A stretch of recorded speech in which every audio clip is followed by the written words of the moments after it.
Top quality और consistent performance के लिए सिर्फ सिल्वर पंप्स। टॉप क्वालिटी और कंसिस्टेंट परफॉर्मेंस के लिए सिर्फ सिल्वर पंप्स, नाम याद रखना। बाबत एक चर्चा सुरू आहे, स्वागत आहे तुमच्या वतीनं। त्यांचं स्वागतासाठी बरेच लोक तयार आहेत, फक्त त्यांनी कुठं जायचं ते ठरवावं, कारण बऱ्याच दिवसापासून ते प्रत्येकाला डोळे मारत आहेत। त्यांनी कुठला तरी एक माणूस निवडावा आणि त्याला डोळा मारावा। आमच्याकडनं स्वागत केलं जाईल। प्रश्न विचारला, तुम्ही खुश दिसताय? नक्कीच, आम्ही सांगितलं यशवंतराव चव्हाण साहेबांच्या विचारावर काम करणारे आम्ही कार्यकर्ते आहोत। राजकारण बेरजेचं करायचं असतं, ते आले तर आम्हाला आनंदच आहे। पवार साहेबांच्या पक्षातले काही लोक आपल्याकडे ओढण्याचा प्रयत्न सुरू, कारण उत्तम जानकर यांनी ईव्हीएमच्या विरोधात जोरदार रान पेटवल्यानंतर त्यांना सागराचा एक कशाचं ग्राम विभागाचा अधिकारी सहाय्यक म्हणून देण्याचं राज्य सरकारने आणि आंदोलन पण त्यांनी मागे घेतले 19 तारखेचं। बघा,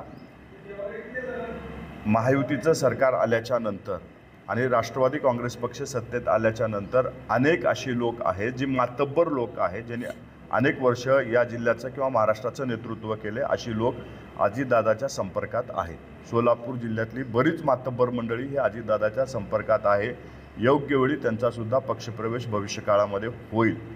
त्याचबरोबर आपण जो प्रश्न विचारला, तो ज्यांनी आंदोलन सुरू केलं होतं, ती मला वाटते स्वतःची आमदारकी वाचवण्यासाठी त्यांनी चालू केलेलं ते आंदोलन होतं।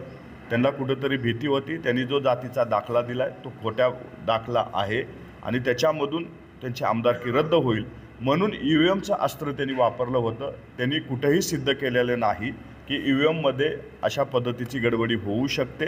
त्यांना माझं खुलं आव्हान आपल्या माध्यमातून आहे, त्यांनी कुठेही दाखवावं की ईव्हीएममध्ये काही गडबडी करता येऊ शकते, परंतु जातीचा खोटा दाखला असल्यामुळं आपली आमदारकी वाचवण्यासाठी ईव्हीएम अस्त्र त्यांनी उचललं होतं आणि ते जर त्यांचे विचार बदलले असतील तर त्यांचं सुद्धा स्वागत आपण करू।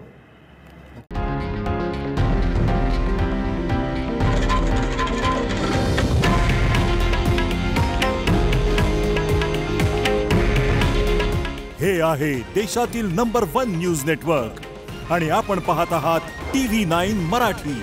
काळजी तुमची, हित महाराष्ट्राचं।